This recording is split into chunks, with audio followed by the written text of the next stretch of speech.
नमस्कार दोस्तों, मैं हेमेंद्र कुमार आप सभी का फिर से स्वागत करता हूं आपके अपने यूट्यूब चैनल अल्टीमेट लक्ष्य पे। दोस्तों, जैसा कि आप लोगों को पता है कि मैं आप लोगों को हिस्ट्री पढ़ा रहा हूं, तो आज जो मेरा जो आधुनिक हिस्ट्री का पार्ट होगा ये 4th नंबर पार्ट होगा। इसके पहले मैंने 3 पार्ट में और हिस्ट्री पढ़ाया है आधुनिक हिस्ट्री को।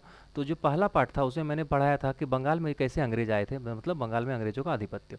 और जो दूसरा पार्ट था उसमें पढ़ाया था कि जो अंग्रेज और सिख के बीच में क्या संबंध थे, ठीक है। और जो तीसरा पार्ट पढ़ाया था वो मैंने पढ़ाया था बंगाल के गवर्नर और बंगाल के गवर्नर जनरल के बारे में, ठीक है। तो इस पार्ट में जो हम लोग पढ़ेंगे वो हम लोग पढ़ेंगे भारत के गवर्नर जनरल। मतलब देखा जाए तो इसमें हो क्या रहा है कि पहले जो सबसे पहला जो है जब अंग्रेज लोग आए थे तो पहला जो पदवी था वो बंगाल का गवर्नर का था, ठीक है। दूसरा पदवी आया बंगाल का गवर्नर जनरल का। तीसरा पदवी आया आपका बंगाल जो भारत का गवर्नर जनरल है, और चौथा पदवी आया भारत के वायसराय के का पदवी, ठीक है। तो आज के पार्ट में जो हम लोग पढ़ेंगे वो जो 3rd नंबर पदवी आया था कौन सा, तो भारत के गवर्नर जनरल उनके बारे में पढ़ेंगे, ठीक है। दोस्तों, वीडियो शुरू करने से पहले मैं आपसे रिक्वेस्ट करना चाहता हूं कि यदि अभी तक आपने हमारा चैनल सब्सक्राइब नहीं किया है तो ये सब्सक्राइब बटन को क्लिक कर लें, और जो है इसके बाद जो ये बेल बटन है इसको भी जो है आप लोग क्लिक कर लें। उससे क्या होगा, हम लोग कोई भी वीडियो जो अपलोड करेंगे तो उसका अपडेट आपको तुरंत मिल जाएगा और आप जो है वहाँ से जाकर के तुरंत ही वीडियो देख सकते हैं, ठीक है दोस्तों। और जो मैंने जो इसके पहले जो हिस्ट्री का पार्ट पढ़ाया है तो वो जो एंशिएंट हिस्ट्री का है वो 13 पार्ट में वीडियो खत्म किया है, उसका लिंक मैंने डिस्क्रिप्शन बॉक्स में डाल दिया है, आप लोग वहाँ से जाकर के सारा वीडियो देख सकते हैं। और जो मैंने मिडिवल हिस्ट्री का पढ़ाया है वो भी 15 पार्ट में पढ़ाया है, सारे का जो लिंक है मैंने वो भी डिस्क्रिप्शन बॉक्स में डाल दिया है, आप लोग वहाँ से भी देख सकते हैं। फिर मिडिवल हिस्ट्री का एक जो मैंने रिवीजन पार्ट पढ़ाया है वो बहुत इंपॉर्टेंट है, आप लोग उसका भी जो है वीडियो जाकर के अपने लिंक से नीचे जाकर के देख सकते हैं। जो भी लिंक है मैंने सारा डिस्क्रिप्शन बॉक्स में डाल दिया है, तो आप लोग वहाँ से जाकर के देख सकते हैं। और जुड़ने के लिए जो हमारे टेलीग्राम से जुड़ने के लिए जो उसका भी जो लिंक है मैंने डिस्क्रिप्शन बॉक्स में डाल दिया है, आप लोग हमारे टेलीग्राम चैनल से जो PDF वगैरह है उसको लेने के लिए जुड़ सकते हैं, ठीक है दोस्तों। तो चलिए हम लोग शुरू करते हैं अब। तो दोस्तों, जैसा कि मैंने आपको बताया कि जो ये एंशिएंट हिस्ट्री का है इसमें 13 पार्ट का मैंने वीडियो बनाया है, इसका लिंक जो है डिस्क्रिप्शन बॉक्स में है। उसके बाद जो ये मिडिवल हिस्ट्री का है इसमें 15 प्लस एक रिवीजन पार्ट का मैंने एक वीडियो जो बनाया है वो सारा जो है इसका जो है मैंने लिंक जो है डिस्क्रिप्शन बॉक्स में डाल दिया है, आप लोग वहाँ से सब देख सकते हैं। और इसका जो प्रीवियस 3 पार्ट है इसका भी मैंने जो लिंक है डिस्क्रिप्शन बॉक्स में डाल दिया, आप लोग वहाँ से आकर के सारा वीडियो देख सकते हैं। तो चलिए आधुनिक भारत का आज हम लोग सेकेंड पार्ट पढ़ेंगे, मतलब चौथा पार्ट में जो सेकेंड पार्ट होगा वायसराय वाला, हम लोग उसको स्टार्ट करते हैं। तो मॉडर्न हिस्ट्री का ये चौथा पार्ट है, इसमें हम लोग आज पढ़ेंगे बंगाल भारत के गवर्नर जनरल जो और वायसराय हुए थे, इसका 2 नंबर पार्ट पढ़ेंगे हम लोग, ठीक है। लेकिन आपको वीडियो पता ही है कि जब भी जैसे भी मैं कोई भी वीडियो स्टार्ट करता हूँ तो उसके पहले जो मैं प्रीवियस पार्ट का कुछ क्वेश्चन आंसर कराता हूँ। तो चलिए पहले क्वेश्चन आंसर करते हैं, उसके बाद फिर आगे बढ़ते हैं, ठीक है दोस्तों। पहला प्रश्न है कि ब्रिटिश भारत के दौरान गवर्नर जनरल का जो कार्यकाल होता था, किस गवर्नर जनरल का किस वर्ष बनाया गया था, तो 1773 ईस्वी में जब रेगुलेटिंग एक्ट पारित हुआ था तो उसमें जो गवर्नर जनरल का कार्यकाल पारित हुआ था, ठीक है। ये इंपॉर्टेंट है, आप लोग इसको जरूर नोट करके रखेंगे। अगला प्रश्न देखते हैं हम लोग। अगला प्रश्न है कि बंगाल के पहले गवर्नर जनरल कौन थे, बहुत इंपॉर्टेंट है, आप लोग ध्यान दीजिएगा। गवर्नर और गवर्नर जनरल में प्लीज कंफ्यूज मत कीजिएगा। जो पहले गवर्नर थे वो थे रॉबर्ट क्लाइव, और जो गवर्नर जनरल थे वो थे वॉरेन हेस्टिंग्स, ठीक है। इंपॉर्टेंट क्वेश्चन है, जरूर नोट कर लीजिए कि जो बंगाल के पहले गवर्नर रॉबर्ट क्लाइव और पहले गवर्नर जनरल थे वो वॉरेन हेस्टिंग, और वॉरेन हेस्टिंग को हम लोग बंगाल का आखिरी गवर्नर भी बोल सकते हैं, ठीक है। चलिए अब आगे बढ़ते हैं नेक्स्ट क्वेश्चन की तरफ। नेक्स्ट है कि निम्नलिखित में से किसे भारत में नागरिक सेवाओं का पिता के रूप में जाना जाता है, ठीक है। तो ये जाना जाता है कार्नवालिस को, मतलब क्या है कि जो सिविल सेवा का पिता बोल सकते हैं, ठीक है। ये कौन थे, कार्नवालिस थे, इन्होंने ही जो भारत में जो सिविल सेवा की शुरुआत की थी, ठीक है। जो हम लोग पिछले पार्ट में डिस्कस भी किए थे। आप लोगों को यदि असुविधा हो रही है, यदि कोई भी प्रॉब्लम हो रहा है तो आप लोग जो है आधुनिक भारत का 3rd नंबर पार्ट का जो वीडियो है जरूर देख लेंगे, तो आपका सारा कन्फ्यूजन दूर हो जाएगा, ठीक है। चलिए अब आगे प्रश्न की ओर चलते हैं। अगला प्रश्न है कि श्रीरंगपट्टनम की संधि जो है टीपू सुल्तान और निम्नलिखित में से किसके मध्य हुई थी, तो कार्नवालिस के मध्य हुई थी श्रीरंगपट्टनम की संधि, ठीक है। चलिए अब अगला पॉइंट देखते हैं क्या है अगला क्वेश्चन। अगला प्रश्न है कि निम्नलिखित में से कौन से बंगाल के अस्थाई बंदोबस्त मतलब परमानेंट सेटलमेंट से जुड़ा हुआ है, तो इसका उत्तर हो जाएगा लॉर्ड कार्नवालिस। इन्होंने जो अस्थाई बंदोबस्त की स्थापना की थी, मतलब जो परमानेंट सेटलमेंट करके एक रूल था इन्होंने लागू किया था, तो इस अस्थाई बंदोबस्त का जो जनक है किसे कहा जाता है, तो कार्नवालिस को कहा जाता है, ठीक है। इंपॉर्टेंट क्वेश्चन है, आप लोग इसको याद करके रखेंगे, ठीक है। चलिए अब अगला क्वेश्चन देखते हैं क्या बोलता है।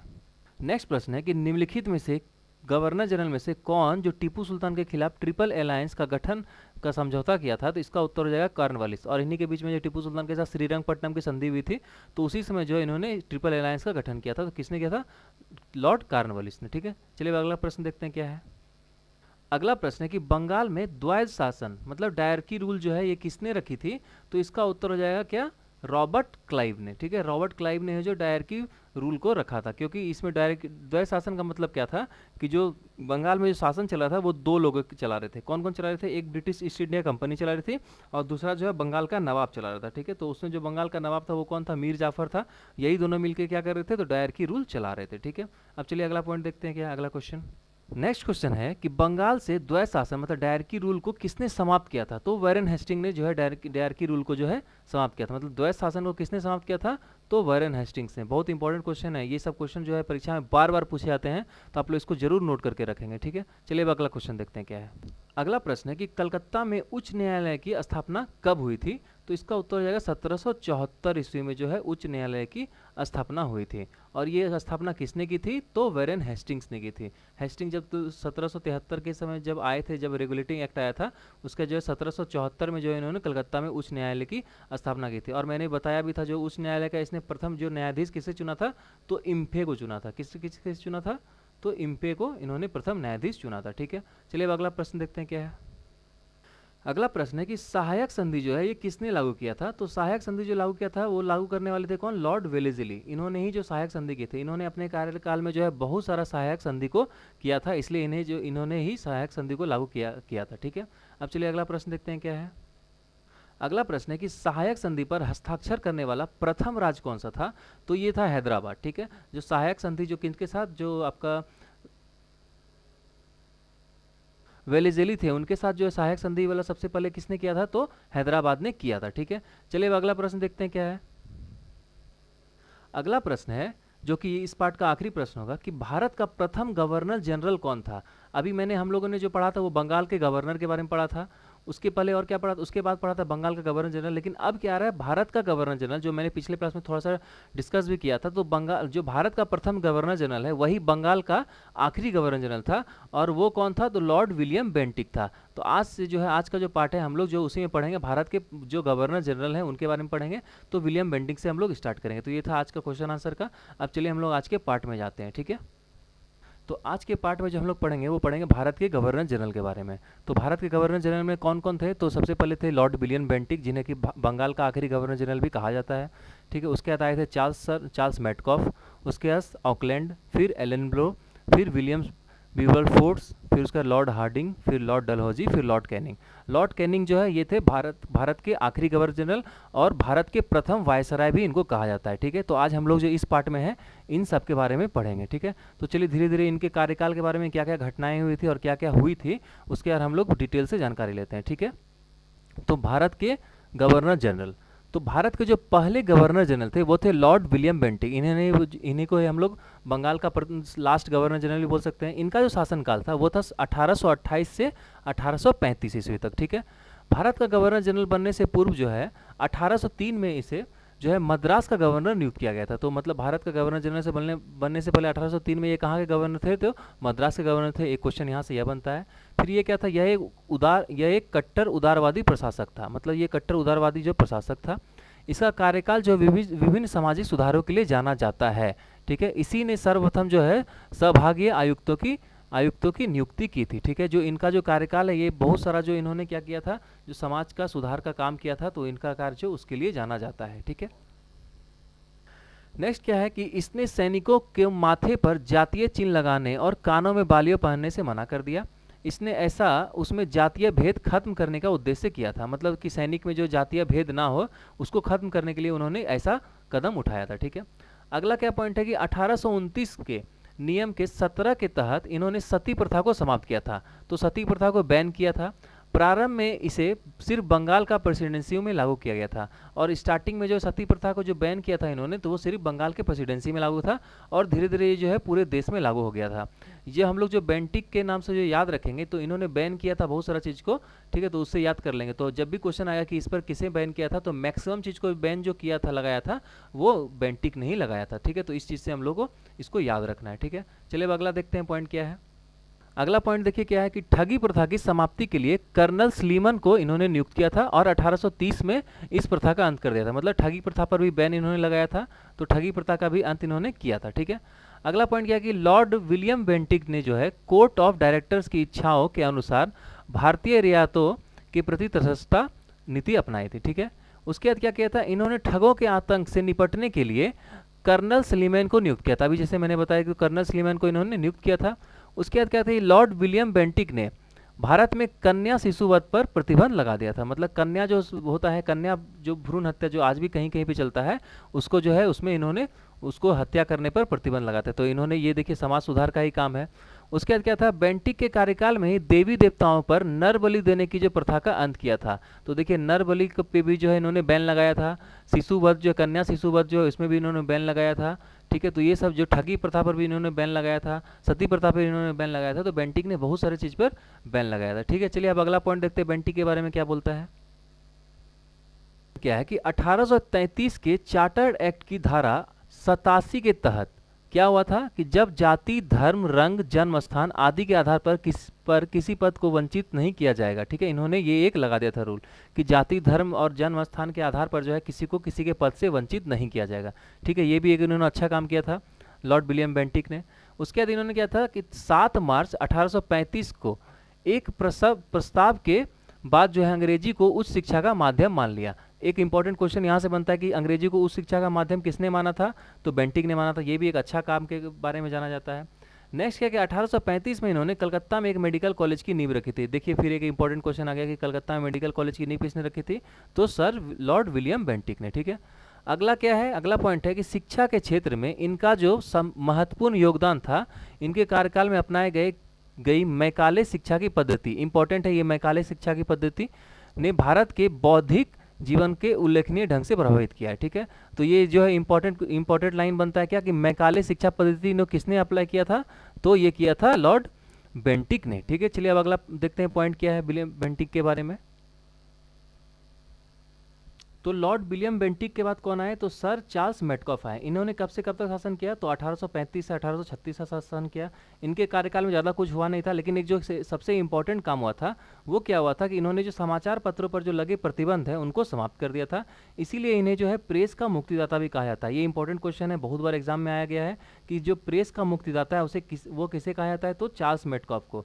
इसको हम लोग एक ट्रिक के माध्यम से भी याद कर सकते हैं कि कॉफ से समझ लीजिए कि का कॉफ़ी है, तो कॉफ़ी पीते पीते क्या करते हैं हम लोग, पेपर पढ़ते हैं। ठीक है, तो कॉफ़ी पीते पीते पेपर पढ़ते हैं, तो क्या हो गया, इसलिए जो पेपर पढ़ने का जो था यही समाचार पत्र को इसके जो इन्होंने प्रतिबंध को समाप्त कर दिया था। ठीक है, इसीलिए जो इसको मेटकॉफ को हम लोग इस तरह से याद रखेंगे। ठीक है, फिर उसके बाद जो मेटकॉफ के बाद कौन आए, तो लॉर्ड ऑकलैंड आए। अब जो ऑकलैंड ने इन्होंने कब से कब तक शासन किया, तो 1836 से 1842 तक शासन किया। मतलब इन्होंने 6 वर्ष तक शासन किया। इनके कार्यकाल में क्या हुआ था, तो प्रथम अफगान युद्ध हुआ था। कब से कब तक अफगान का बीच में युद्ध हुआ था, तो 1838 से 1842 ईस्वी में जो है क्या हुआ था, अफगान का युद्ध हुआ था। उसके बाद क्या है, 1838 ईस्वी में लॉर्ड ऑकलैंड ने रंजीत सिंह और अफगान शासक शाह-शुजा से मिलकर त्रिपक्षीय संधि की थी। इंपॉर्टेंट क्वेश्चन है कि 1838 में जो है सर लॉर्ड जो ऑकलैंड थे उन्होंने रंजीत सिंह और अफगान शासक के साथ जो है जो अफगान शासक था शाह-शुजा, उससे मिलकर क्या किया था, त्रिपक्षीय संधि की थी। ठीक है, चलिए अगला पॉइंट देखते हैं क्या है। फिर क्या हुआ कि जो लॉर्ड ऑकलैंड थे इन्होंने जो भारत में शिक्षा का पश्चात जो चिकित्सा पद्धति के विकास के और प्रसार के लिए जाना जाता है। जो सर लॉर्ड ऑकलैंड जो थे इन्होंने क्या भारत में शिक्षा और पाश्चात्य चिकित्सा जो था उनका जो है उनकी पद्धति के विकास के लिए इनको जाना जाता है। ठीक है, फिर क्या है कि लॉर्ड ऑकलैंड के कार्यकाल में बम्बई और मद्रास मेडिकल कॉलेज की स्थापना की गई। कलकत्ता मेडिकल कॉलेज की स्थापना विलियम बेंटिक के शासनकाल में की गई, और जो मद्रास में और जो बम्बई में की गई मेडिकल कॉलेज की स्थापना वो ऑकलैंड के कार्यकाल में की गई। ठीक है, उसके बाद क्या है कि जो इसके कार्यकाल में शेरशाह सूरी द्वारा जो बनवाया गया ग्रैंड ट्रंक रोड था उसकी इन्होंने मरम्मत करवाई। और एक कहा भी जाता है कि जो ग्रैंड रोड का जो पहले नाम था शेरशाह सूरी मार्ग था, बाद में इन्होंने ही जो ऑकलैंड ने ही जो है इनका नाम क्या रखा, तो ग्रैंड ट्रंक रोड रखा। ठीक है, चलिए अगला देखते हैं। अगले कौन आए, तो लॉर्ड एलनब्रो आए। एलनब्रो ने कब से कब तक शासन किया, तो एलनब्रो ने जो है 1842 से 1844 ईस्वी तक शासन किया। लॉर्ड एलनब्रो के कार्यकाल में प्रथम अफगान युद्ध का अंत हुआ था। मतलब देखिए जब 42 में क्या हुआ था, अफगान युद्ध का अंत हो गया था, क्योंकि अफगान युद्ध कब से कब तक चला था, तो 1838 से 1842 ईस्वी तक ये युद्ध चला था। ठीक है, तो 1842 में क्या हुआ था, युद्ध का अंत हुआ था।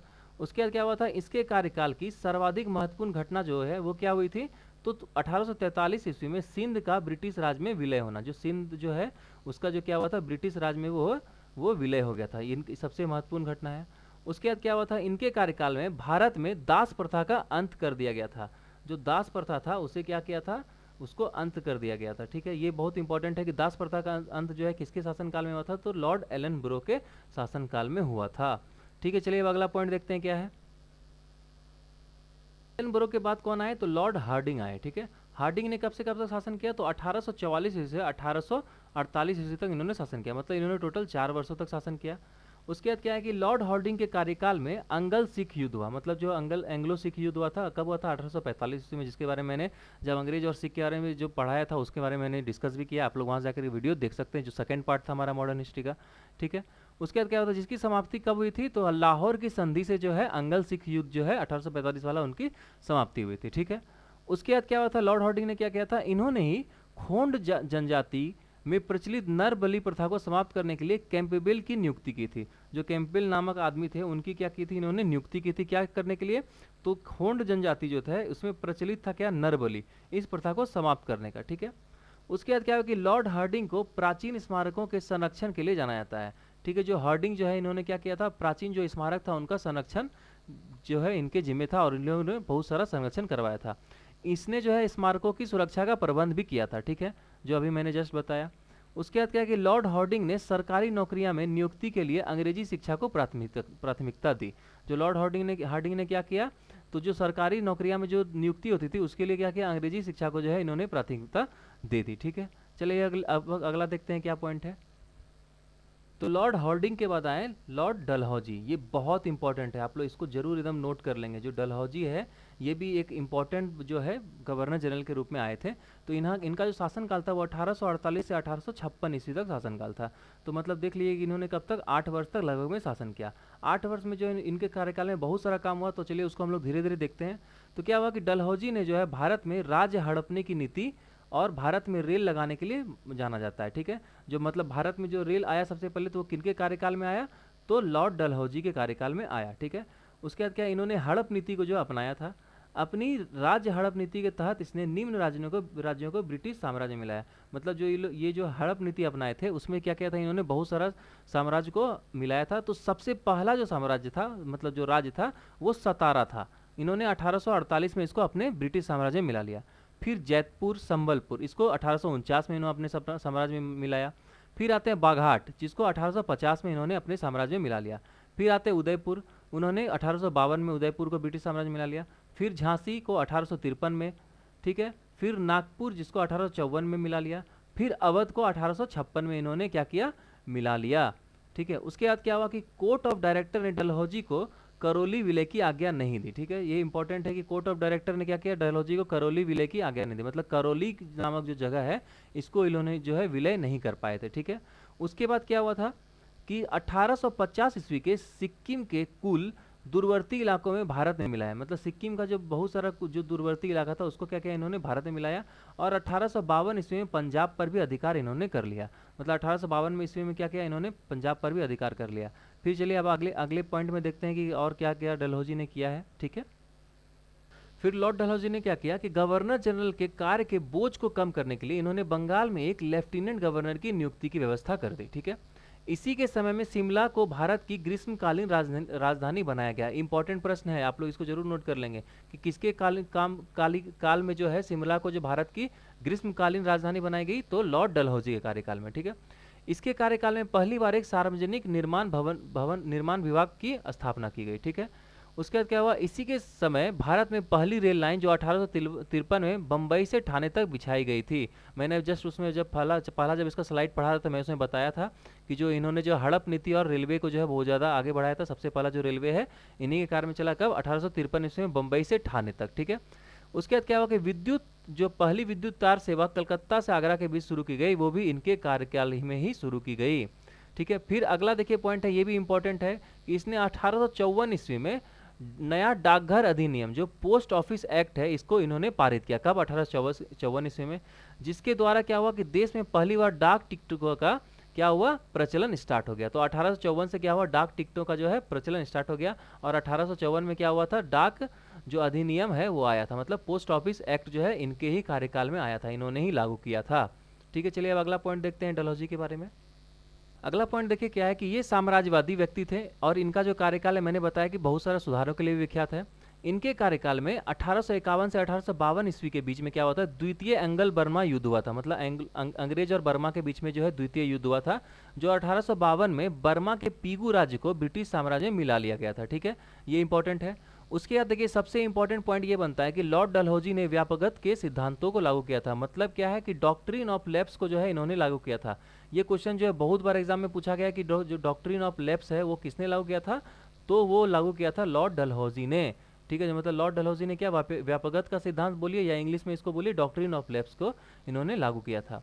अगला पॉइंट क्या है कि लॉर्ड डलहौजी के कार्यकाल में भारत में रेलवे और संचार का प्रणाली का विकास हुआ। मैंने अभी जस्ट बताया कि 1853 में जो है पहली रेलवे लाइन बिछी थी और चली थी कहाँ से कहाँ तक, तो बम्बई से ठाणे तक चली थी।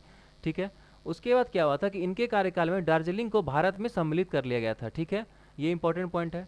नेक्स्ट क्या हुआ था कि लॉर्ड डलहौजी ने 1856 में अवध के नवाब पर कुशासन का आरोप लगाकर अवध को ब्रिटिश राज में विलय कर लिया था। ठीक है, ये भी इंपॉर्टेंट पॉइंट बनता है कि जो 1856 में इन्होंने अवध के नवाब को क्या किया था, कुशासन का आरोप लगाकर अवध को भी ब्रिटिश साम्राज्य में मिला लिया था। ठीक है, अब चलिए अगला पॉइंट देखते हैं डलहौजी के बारे में क्या है।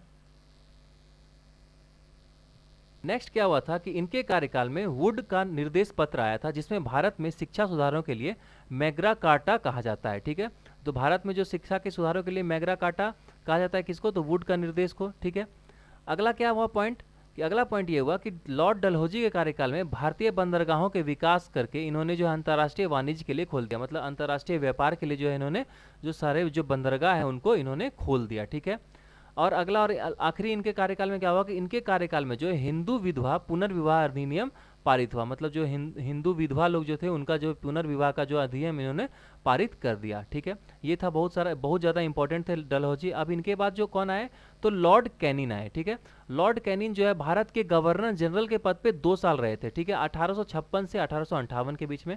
और इन्हें जो है क्या बोला जाता है, तो 1856 से 1800 जो ये आखिरी में रहे थे भारत के गवर्नर जनरल, तो इन्हें जो है भारत का अंतिम गवर्नर जनरल भी कहा जाता है।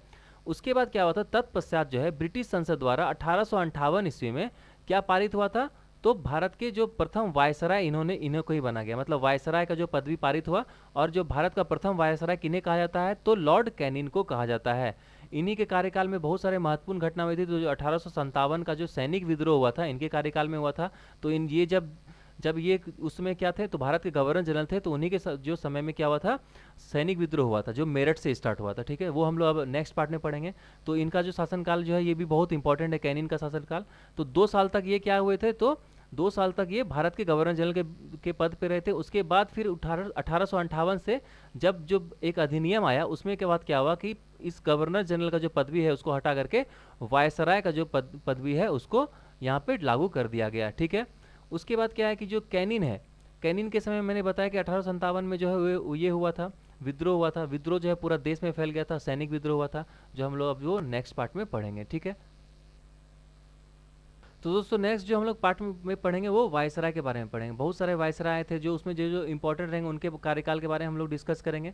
ठीक है, आज का पार्ट आप लोगों को कैसा लगा हमें जरूर कमेंट करके बताएं दोस्तों, कि जो आज का जो ये भारत का गवर्नर जनरल का पार्ट है ये बहुत इंपॉर्टेंट था। इसमें जो बेंटिक, ठीक है, और जो डलहौजी है ये बहुत ज़्यादा इंपॉर्टेंट है। ठीक है, मेटकॉफ के बारे में बताया कि जो प्रेस का मुक्तिदाता उन्हें कहा जाता है। ये सारा इंपॉर्टेंट पॉइंट ही मैंने आज डिस्कस किया है, आप लोग जरूर उसके देख लेंगे। ठीक है, चलिए हमारे टेलीग्राम चैनल से जुड़ने के लिए आप लोगों को क्या करना है कि ये जो लिंक है दिया हुआ है जो डिस्क्रिप्शन बॉक्स में मैंने डाला है वहाँ पे जाइए और टेलीग्राम चैनल से जुड़ जाइए, ताकि जो भी मैं पढ़ा रहा हूँ उसका जो क्वेश्चन आंसर या जो भी पीडीएफ है मैं यहीं पे डाल रहा हूँ, आप लोग यहाँ से जा करके हमारे टेलीग्राम में जुड़िए और जो है पीडीएफ डाउनलोड कीजिए। और मैंने जैसे पहला स्टार्टिंग में बताया था जितना भी वीडियो है सारा का जो लिंक है मैंने डिस्क्रिप्शन बॉक्स में डाला हुआ है, आप लोग जा करके सारा वीडियो देख सकते हैं। तो दोस्तों बस आज के लिए इतना ही। आशा करता हूँ कि आप लोगों को जो हमारा जो वीडियो है वगैरह अच्छे से पसंद आ रहा होगा, आप लोग जो है एग्ज़ाम की तैयारी अच्छे से कर रहे होंगे। तो इसी तरह आप लोग जो है एग्ज़ाम की तैयारी करते रहें और हमारा साथ दें, हम लोग जो है हम लोग को अप्रिशिएट करें, ताकि जो है हम लोग और भी आप लोगों के लिए अच्छा कर सकें। आप लोग घर में रहें, सुरक्षित रहें, लॉकडाउन का पालन करें और अच्छे से पढ़ाई करें। ठीक है, धन्यवाद, जय हिंद, जय भारत।